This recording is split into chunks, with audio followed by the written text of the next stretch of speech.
I'll be putting the tariff of 25% on Canada and separately 25% on Mexico.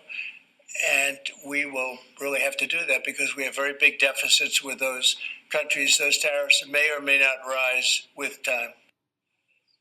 Now, Trump was also asked whether oil specifically would be included in the tariffs, and he said maybe. He said he would decide probably tonight on that point, and he also seemed to downplay the impact of the tariffs, saying that the U.S. has all the oil and the lumber that it needs. So this is the clearest language that we've seen yet from him on these tariffs. We do still have about 48 hours until they would take effect, so a little bit of time left to wait and see if anything changes.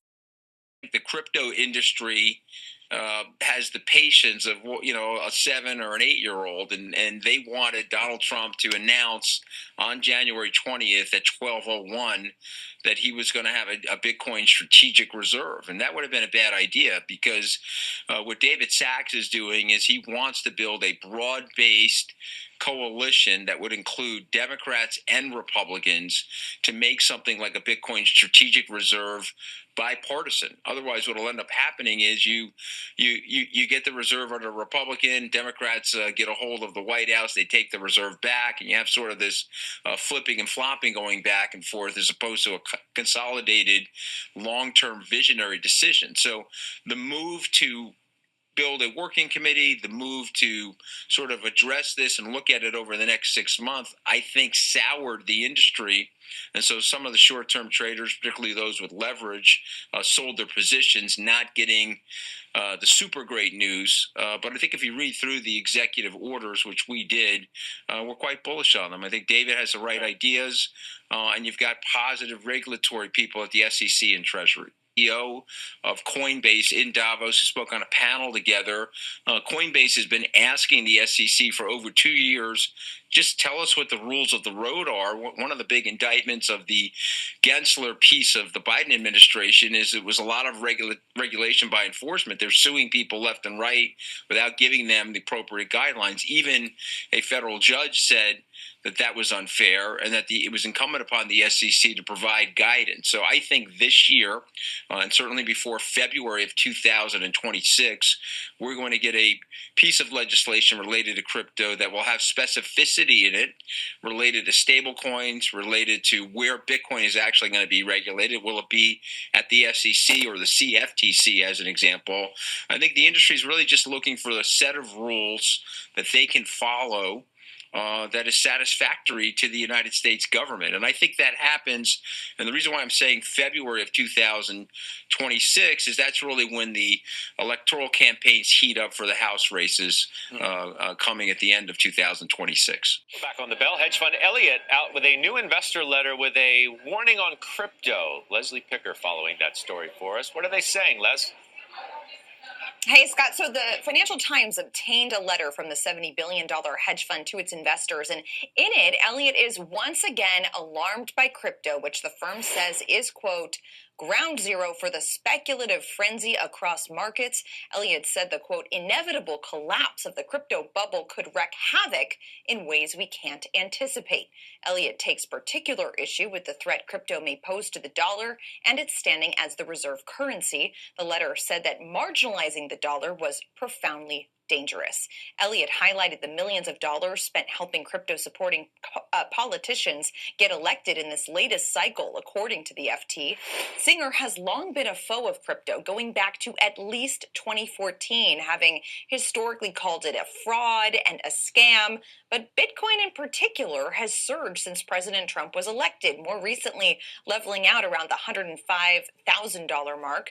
The president signed an executive order to promote leadership in digital assets and also launched an eponymous meme coin. Trump media said yesterday it would expand into financial services that would invest in crypto and other assets, so clearly providing a boost to Bitcoin and other crypto areas. I believe, and you probably know this better than me at this point, Paul Singer, who runs Elliott, I'm not sure if he's been a supporter of President Trump financially over the past couple of years as he was campaigning for another run at the White House, but I believe he was supportive of him in some ways, at least has met with him.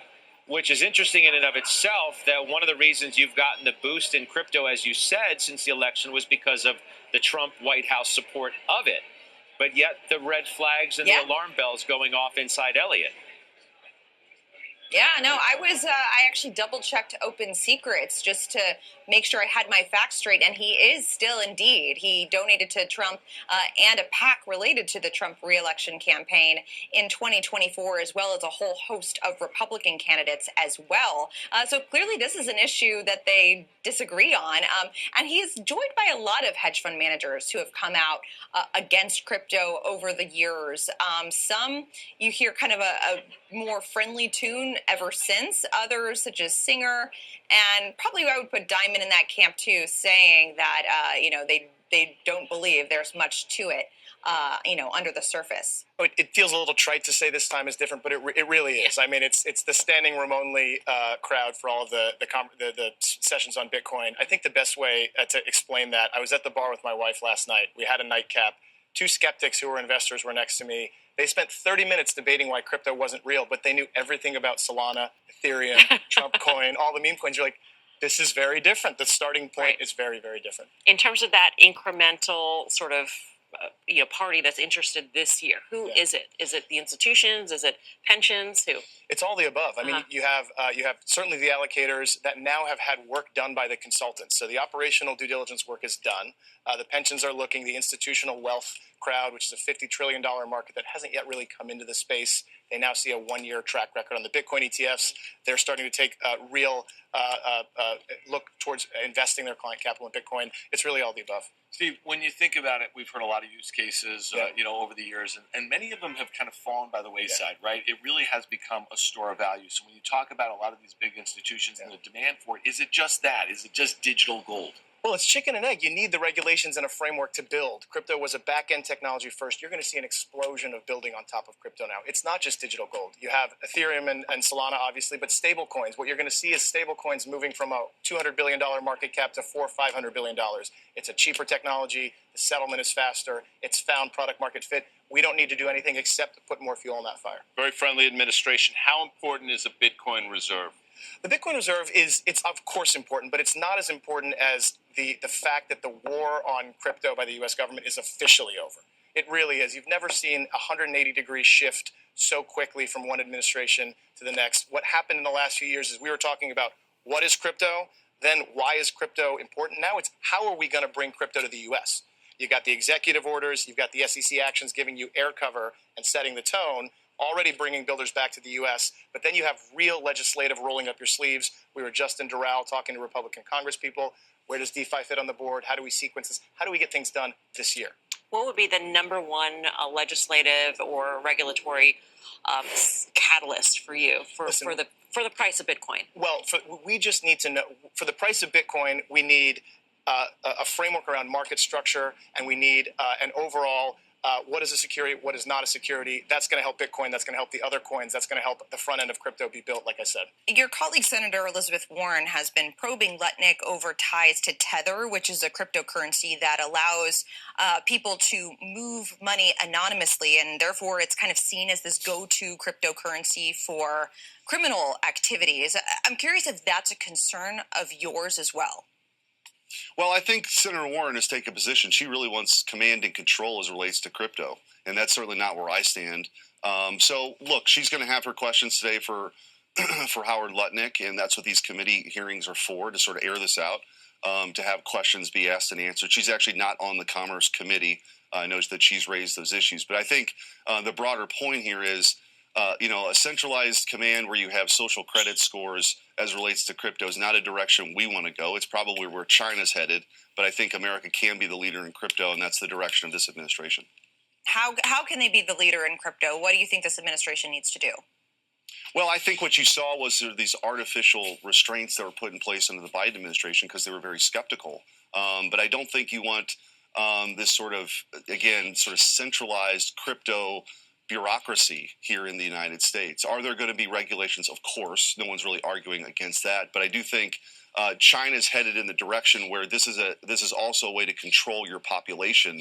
And I don't think that's sort of the American view of it. And I think President Trump's been pretty clear about that on the campaign trail and now that he's in office. Welcome to the Crypto Teacher, and you know I come back with that video just to make you think. Don't forget to like and subscribe to the channel. And make sure you're joining the Patrons. If you're not a part of the Patrons, make sure you're hitting the Cash App. And also, guys, make sure you go like and follow the TikTok. More videos to come.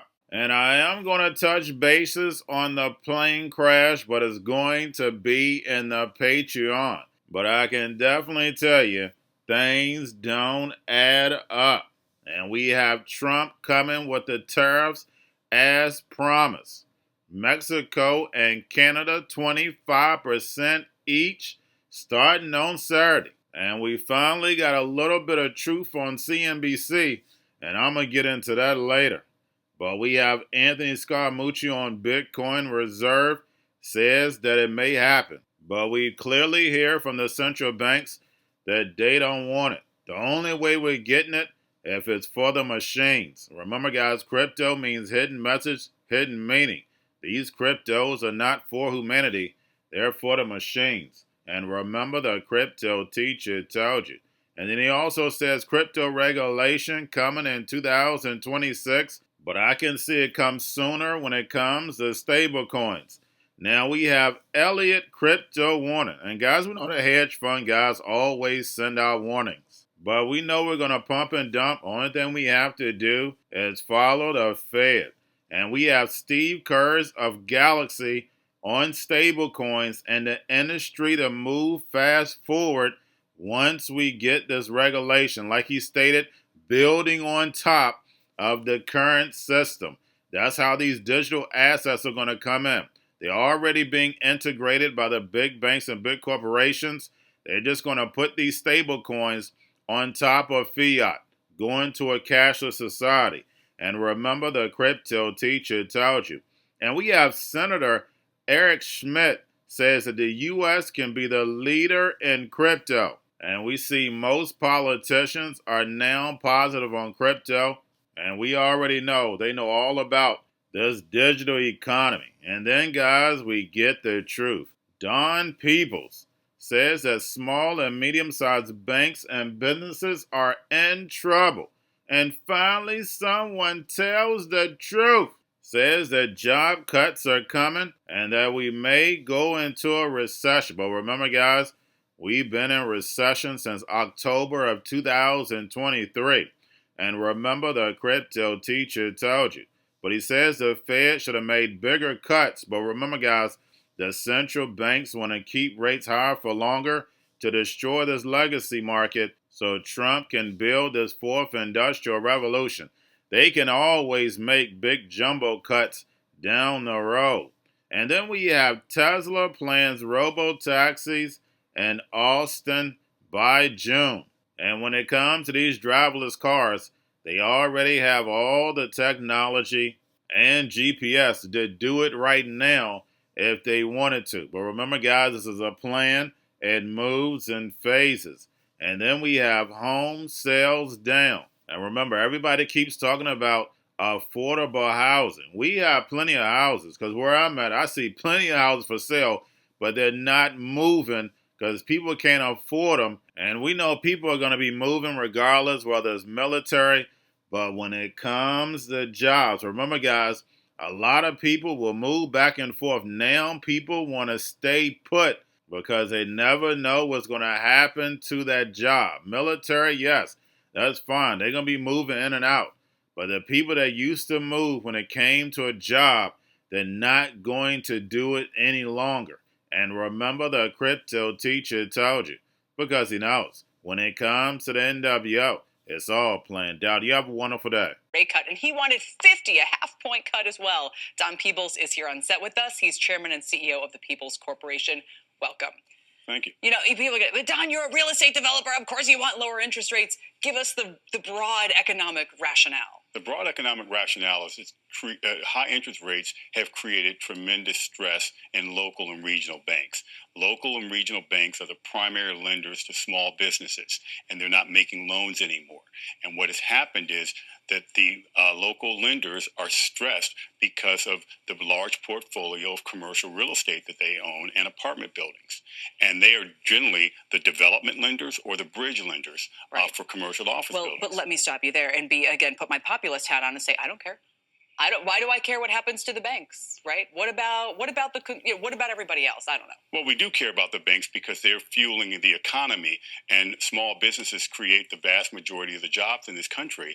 And local and regional banks are the primary lenders to those industries. And then, of course, the housing market. We have a housing shortage in every major city in the country. There's a significant shortage, rental housing and for sale housing. And what's happening now is housing affordability has been the lowest that it's ever been since they've been keeping statistics. So most Americans cannot afford to buy a home, and they have to spend a disproportionate amount of their income to pay for it. They're starting to re-rate some of these big loans that we were talking about, retranche them because of higher rates or whatever. It's a very complicated story.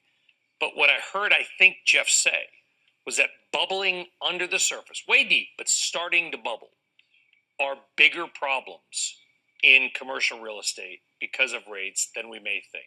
What do you think about that? Absolutely. I think there's been this attitude with most lenders, including in the CMBS market, the special servicers, is to give these buildings a little bit more breathing room in terms of making debt service payments and the like, with the hope that interest rates would decline.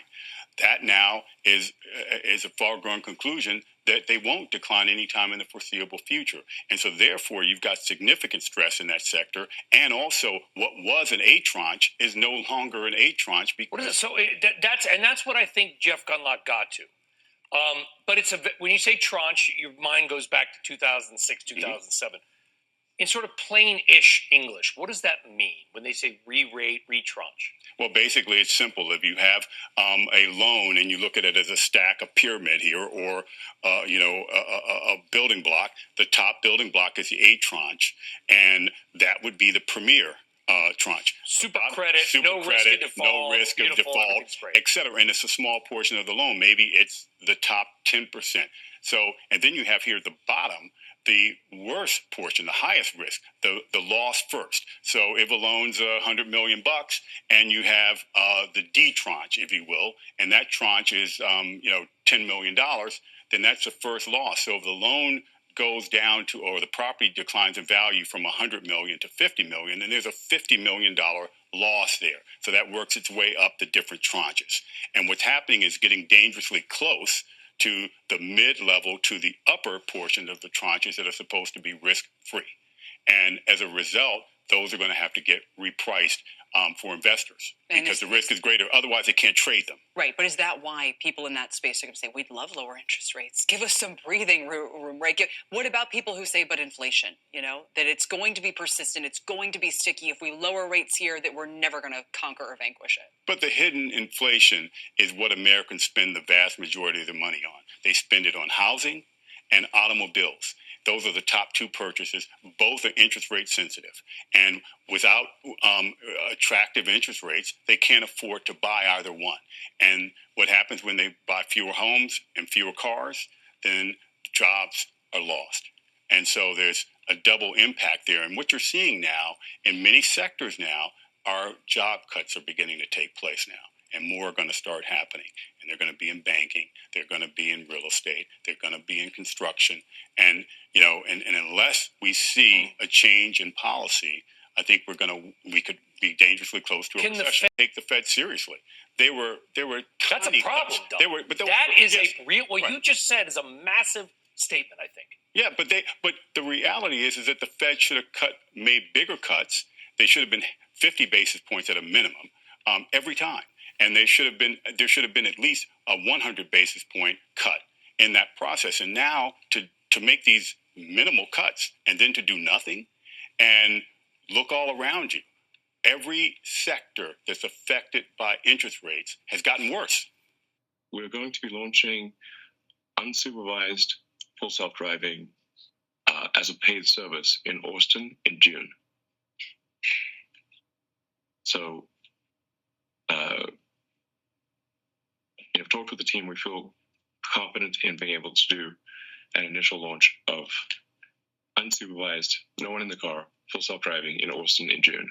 David, pending home sales, a huge miss in December, down 5.5% from November and off 5% year over year. The street was looking for a small gain. This drop after 4 straight months of gains. Pending home sales are counted by signed contracts on existing homes, so the most current indicator of people out shopping in December, and that's when mortgage rates shot over 7% again on the 30-year fix. No matter what the realtors may say about a new normal and higher rates for consumers, that 7 handle is an emotional barrier. Sales fell in all regions, with the West and Northeast seeing the biggest drops. Those are, of course, where home prices are highest. And a note on prices, we did see annual gains accelerate on the Case-Shiller Home Price Index released earlier this week. Going to a different economy, and we're going to be learning more about that as we go. But clearly, we're learning that things can be done from remote locations. We're learning that technology can replace people even more than we thought. We're not going back to the same economy. We're recovering, but to a different economy, and it'll be one that is more leveraged to technology. And I worry that that is going to make it even more difficult than it was for many workers. In Silicon Valley, and my friends who work in technology know that what we did to the manufacturing workers, we are now going to do to the retail workers, the call center workers, the fast food workers, the truck drivers, and then even bookkeepers, accountants, insurance agents, lawyers, and on through the economy. So what happened to the manufacturing workers is a very clear sign. And so we'll import Chinese-based CBDC technology. So it's going to be CBDC in a box provided to you by the People's Bank of China. But every stock, every bond, every currency, every commodity, every piece of art, every private business, every piece of real estate will eventually be a token on a blockchain, an entry on a ledger, permanent and immutable. We will have truth instead of trust, and we will save over $7 trillion a year. 6 to 8% of global GDP is wasted by the friction of the trust industry that's necessary when you have dual entry accounting. With triple entry accounting, which is what a blockchain is, we get rid of all of that friction. It's a beautiful future. Like what you see in China and their social credit scoring systems, right? If we get identity wrong, it could be a tool to enslave humanity. And if we get it right, it could be a tool to liberate humanity. And as an American, I'm obviously rooting for the one that's on the side of freedom.